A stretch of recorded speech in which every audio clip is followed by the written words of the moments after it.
Hosanna, béni soit celui qui vient nous sauver.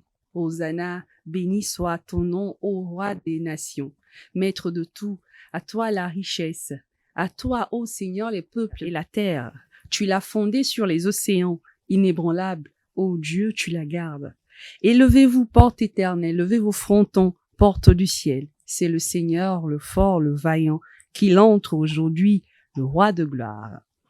Chers amis téléspectateurs de la SMA Togo TV, loué soit Jésus-Christ et bienvenue à Dies Domini. Vous l'aurez compris avec mon introduction, nous célébrons ce dimanche l'entrée solennelle de Jésus à Jérusalem et c'est ce dimanche des Rameaux, que nous appelons communément dimanche des Rameaux, qui nous ouvre les portes sur la Semaine Sainte. Et en cette célébration, l'Église nous propose 2 évangiles. Le premier texte est lu avant la bénédiction des rameaux et la procession, et le second texte est lu pendant la messe, la passion de notre Seigneur Jésus-Christ. Mais en ce dimanche, en cette émission, nous allons plutôt méditer le premier texte qui nous met dans le contexte de cette solennité des rameaux. Il est tiré de Saint Matthieu, chapitre 21, du premier verset, au 11e verset. Et pour les commentaires, je reçois le Père Denis Patkana, il est religieux camillien. Bonjour mon père. Bonjour Sylvie. Vous allez bien mon père? Je vais assez bien. Bienvenue, je vais très bien, merci. Bénissons le Seigneur. Amen. Bienvenue à Dies Domini, bienvenue sur notre plateau. Enchanté. Alors mon père, je vous invite à nous lire l'évangile de ce dimanche, le premier texte, et juste après nous commenterons.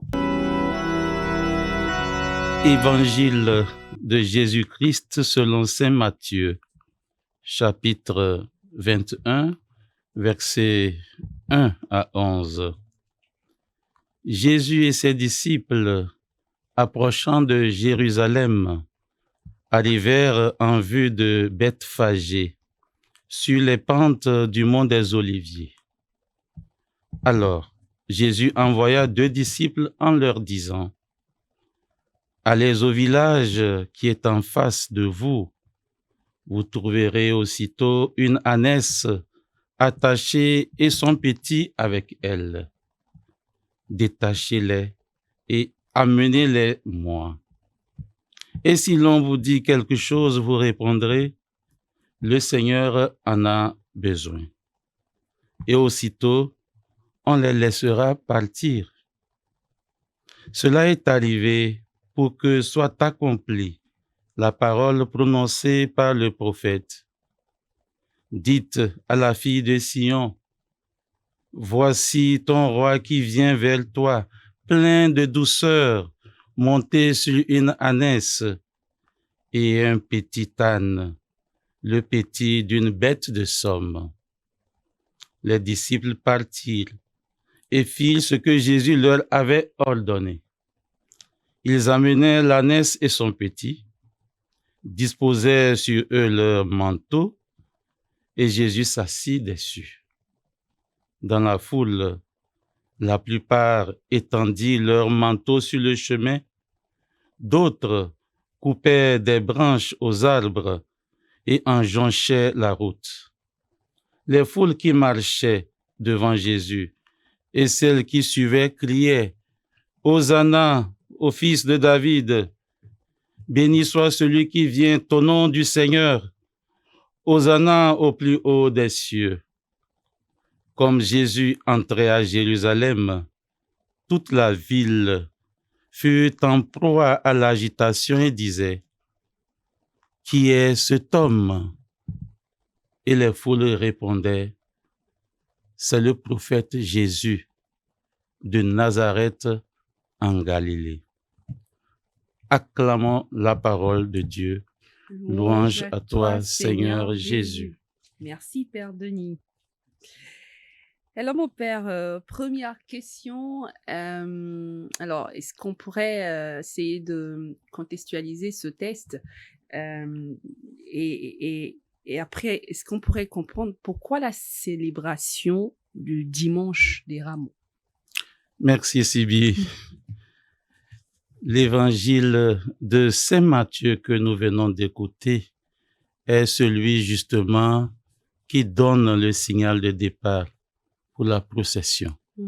le jour des rameaux, du dimanche des rameaux.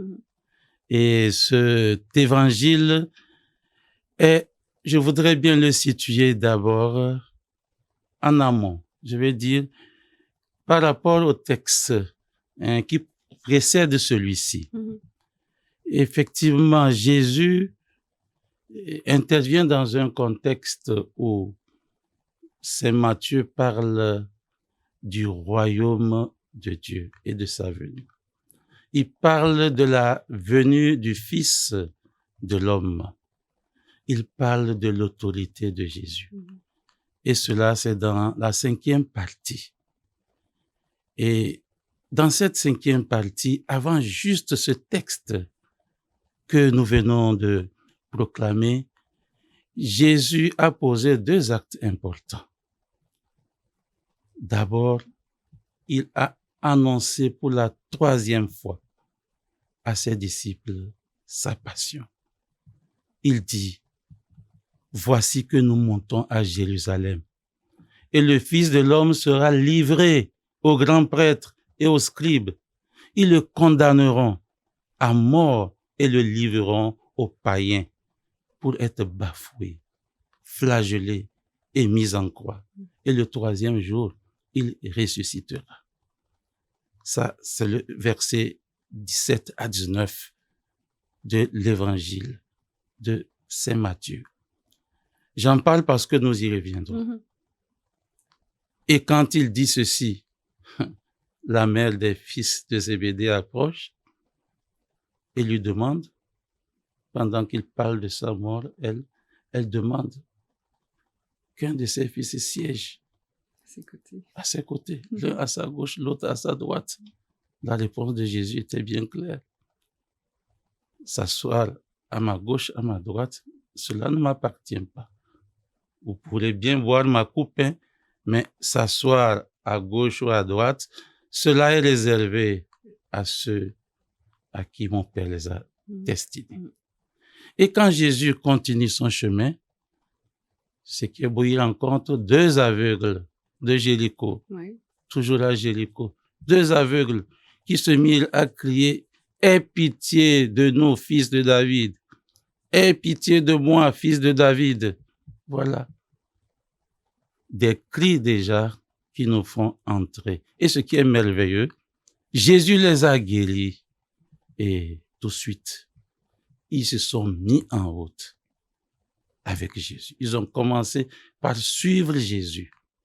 Certainement, ils sont entrés à Jérusalem avec Jésus. Oui. Et voilà Saint Matthieu qui nous parle maintenant de l'entrée de Jésus à Jérusalem. Oui, Jésus arrive dans un contexte précis. Nous sommes à, disons, à une semaine de la fête de Pâques. Les Juifs sont habitués à faire ce grand pèlerinage, voilà, au temple de Jérusalem.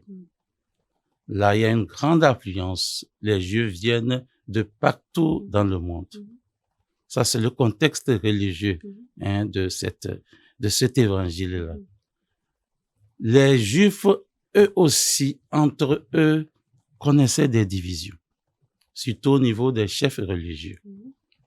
Les pharisiens, les sadducéens, les scribes. Il y avait déjà une polémique sur l'identité même de Jésus. On entend, quand on lit la parole de Dieu, et jamais homme n'a parlé comme celui-ci. Et quand ils ont entendu Jésus parler, c'était une immense joie. Ils étaient suspendus à ses lèvres, comme on le dit.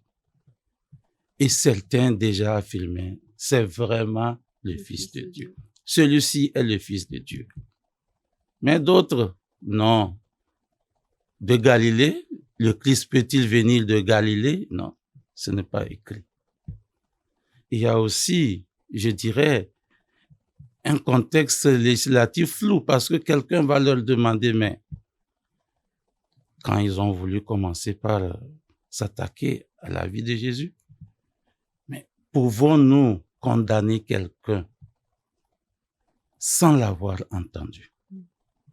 il y a donc une discussion entre ces chefs religieux qui font que Jésus vraiment est mis en question. Son identité est mise en question.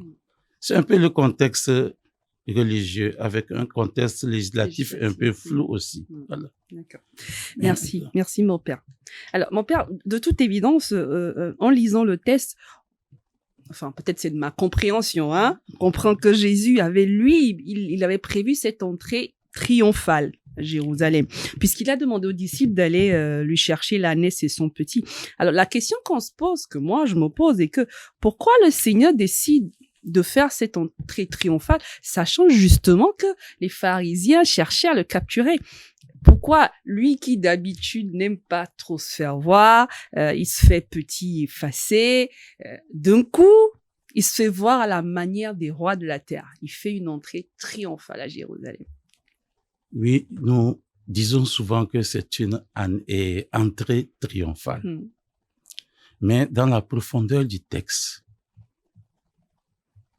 on peut émettre quelques réserves. Des réserves, oui. Parce que c'est vrai, dans un contexte politique de ce temps, c'était plus difficile. C'était Hérode qui régnait. Oui. Et puis c'était la domination romaine, sous occupation romaine. Les Juifs avaient peur de cette domination-là. Ils attendaient quelqu'un qui va venir les libérer. Et étonnamment, c'est dans ce contexte que Jésus arrive. Et c'est pour une première fois, nous l'avons entendu dans le texte, Jésus demande de faire venir l'âne. Et brusquement, l'âne est revêtu et il s'assoit sur l'âne, un peu comme un roi. Mais c'est déjà une prophétie qui devait se réaliser à travers ce geste de Jésus. C'est la prophétie de Zacharie qui nous dit que vraiment celui-ci, il viendra monter sur un âne. Et ça, c'est Zacharie qui le dit. Et puis, pas seulement monter sur l'âne, mais il sera celui-là qui viendra annoncer la paix dans le monde. Annoncer cette paix, mais il sera aussi celui-là qui va nous amener à une conversion. Jésus est monté sur l'âne, mais cette prophétie se réalise. Votre roi humble vient à vous. Un roi humble qui vient. C'est la réalisation de la prophétie. Donc Jésus ne fait que, il est l'accomplissement. Mais en lui, il est entré toutefois avec une humble douceur et qui contraste beaucoup avec les attentes des chefs religieux ou politiques. Il entre comme un roi humble. C'est la première fois qu'on voit Jésus de la sorte, mais cela ne pouvait que apporter une exultation au peuple. Voilà. Justement, je veux qu'on parle de ce peuple, cette foule qui criait Hosanna au fils de David, béni soit celui qui vient au nom du Seigneur, Hosanna au plus haut des cieux. Mon père, alors, est-ce que cette foule attendait-elle que Jésus fasse cette entrée? Parce que le texte nous dit, ils étaient là en train de mettre des rameaux, enfin, je sais pas, des pagnes, comment ça s'appelle? Ce sont des manteaux. Des manteaux, voilà. Puis des branches qui jonchaient les chemins. Voilà. Et célébrer ce Jésus. Dans cette célébration, quand il disait « Béni soit celui qui vient au nom du Seigneur ».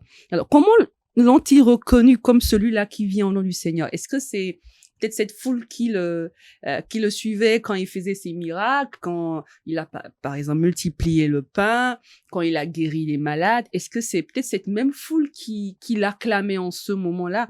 Parce que n'oublions pas que, paradoxalement, au moment de sa passion, quand Jésus était en train d'être jugé par Pilate, cette même foule criait « Crucifiez-le ». Alors déjà, enfin, je suis en train d'aller un peu plus loin, mais est-ce que cette foule-là attendait que Jésus fasse cette entrée, ou bien c'est le même contexte dont vous venez de parler, politique, où ils attendaient quelqu'un pour les libérer. Justement cela. Le peuple attendait un libérateur. Et Jésus a prouvé cela par ses gestes.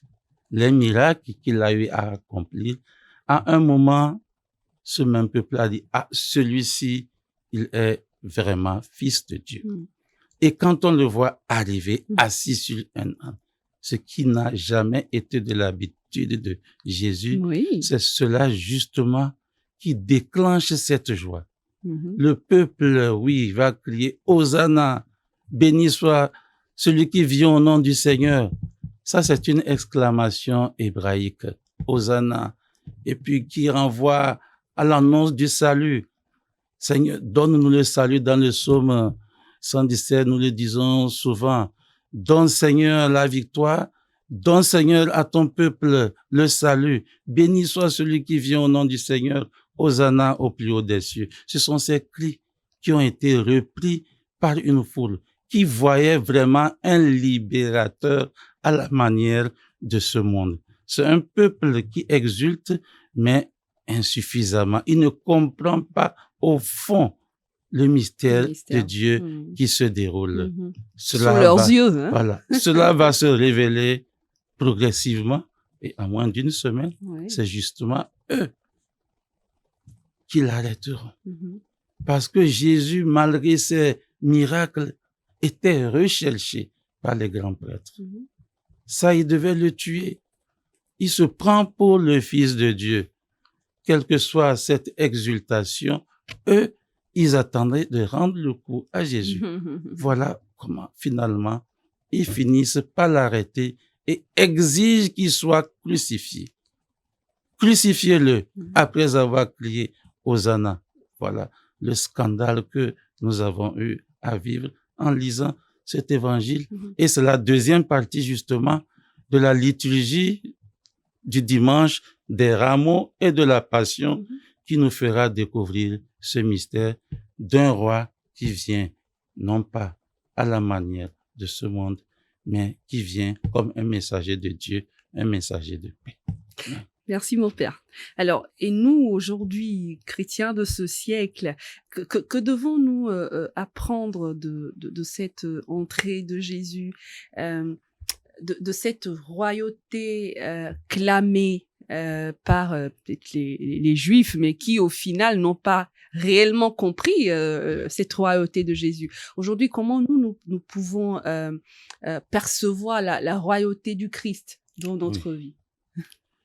Voyez-vous, aujourd'hui, nous sommes dans un contexte où la grandeur est mise en avant, surtout, vraiment. Et cet évangile vient nous mettre en route pour imiter Jésus. Une imitation de Jésus, je dirais, imitation d'un Jésus acclamé, oui, nous aimons les honneurs, aussi imitation de Jésus, humilié. Nous pouvons l'imiter. Mais nous avons une espérance. Jésus acclamé, humilié, mais glorifié. Parce que le troisième jour, il ressuscitera. Pour nous aujourd'hui, surtout, nous les chrétiens, il est important de l'imiter en essayant de revivre les sentiments du Christ. Ce que Jésus a vécu. Il a été acclamé, mais en lui-même, il y avait une humble douceur en lui. C'est un point important. Et il nous arrive aussi d'être humiliés. Cela arrive aujourd'hui. L'homme, quelle que soit sa dignité, parfois se retrouve dans des situations, je dirais, de chute. Mais ce n'est pas sa fin. Il doit continuer à vivre malgré cette chute. Jésus n'a pas chuté comme un homme. Non, il est dans un plan, dans un dessein de Dieu. Mais nous connaissons des chutes véritables. Si nous avons cette humilité de Dieu en nous, Ouais, une personne humble qui connaît une situation de chute est à même de supporter sa chute et de la vivre plus humblement. Ouais. Mais quand on est habitué à désirer les grandeurs de ce monde, quand on chute, la chute est aussi catastrophique. On se fait très mal. Elle est irréversible. Le drame devient irréversible. Ouais. Nous avons à apprendre cela de Jésus, qui a été acclamé, humilié, mais glorifié. Notre espérance, c'est cela. Notre espérance, c'est que nous ne finissons pas avec une chute. La honte sociale, elle va passer. Parfois, les douleurs de ce monde aussi passent comme, je dirais, les honneurs de ce monde trompeurs. Voilà. Tout passe. Tout passe. Et quand nous avons un cœur humble, oui, nous pouvons vraiment affronter, oui, les situations difficiles qui nous mettent au bas de l'échelle. Voilà. Merci infiniment, mon père. Alors, je le disais dans mon introduction, ce dimanche des Rameaux nous ouvre les portes sur la Semaine Sainte. Alors, si vous le voulez bien, est-ce qu'on pourrait avoir quelques conseils pour bien vivre cette Semaine Sainte pour les téléspectateurs? Enfin, oui, c'est très beau. La fête des Rameaux, sinon le dimanche des Rameaux et de la Passion du Christ, nous ouvre à la Semaine Sainte. Une semaine qui, en elle-même, résume tout ce que nous avons vécu pendant les semaines de Carême. Nous essayons de revivre, comme je disais, les sentiments du Christ. C'est pas sur les lèvres. Nous pouvons parvenir à nous approprier ce que Jésus a vécu. Jésus a été humilié pour moi.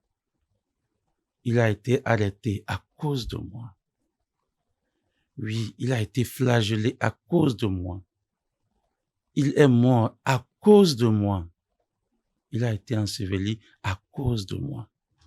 Et quand nous réfléchissons ainsi, pendant ce temps de carême, nous faisons notre acte de contrition. Nous voyons au fond de nous ce qui est orgueil. Nous voyons au fond de nous ce qu'il y a d'humble, ce qu'il y a d'humilité, justement. Et chercher à imiter Jésus. C'est un bref temps qui nous ouvre aux solennités pascales.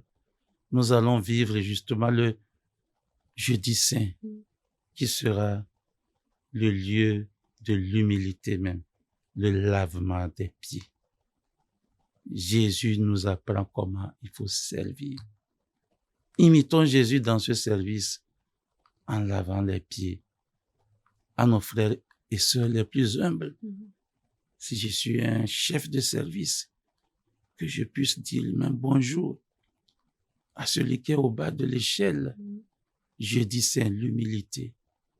Le vendredi Saint, ce sera le jour de la Passion. Il est important de mortifier un peu notre corps. Le jeûne, l'abstinence ce jour est recommandée par l'Église. Il faut essayer de vivre cela et ressentir ce que Jésus a pâti dans sa chair. Et le samedi saint, nous commençons par entrer dans la gloire avec Jésus, avec le feu nouveau qui sera allumé pour éveiller nos cœurs à accueillir la joie pascale. C'est ce que nous aurons à vivre au cours de cette semaine. Et il est bon vraiment que chaque chrétien fasse cet effort. Si le carême a été imparfait, il faut le parfaire au cours de cette semaine. Merci beaucoup, mon père. Merci, Père Denis. Merci. Ça a été un plaisir de vous avoir sur ce plateau, de commenter cet évangile avec nous. Merci. J'espère vous revoir une prochaine fois. Je l'espère aussi. Et très bonne semaine sainte à vous. Merci beaucoup, Sylvie. Chers amis, aujourd'hui, on nous invite à contempler le style de la royauté du Christ rédempteur. Jésus est roi, mais son royaume est le royaume de la vérité et de la vie, le royaume de la sainteté, de la grâce, le royaume de la justice, de l'amour et de la paix. Il s'agit d'une royauté surprenante. Nous les hommes, avec notre mentalité mondaine, ne sommes pas habitués à cela. Ce roi ne s'impose pas, mais il s'offre. Sa royauté est imprégnée d'esprit de service. Il ne vient pas pour conquérir la gloire en grande pompe et somptuosité. Il ne débat pas, ne monte pas le ton, ne se fait pas remarquer dans la rue, sinon qu'il est doux et humble. Saint André de Crète, évêque, nous dira: n'étendons pas devant lui ni branche d'olivier, ni tapis, ni vêtements, et penchons-nous nous-mêmes. Chers amis, les Écritures nous invitent à connaître Jésus comme le seul roi de toute notre existence et lui demander de façonner et de gouverner chacun des aspects de notre vie jusqu'au plus concret. Lui qui nous a aimés jusqu'à mourir pour nous. Merci de nous avoir suivis. On se retrouve dimanche de Pâques et d'ici là, je vous souhaite une très bonne semaine sainte à vous. Au revoir, soyez bénis.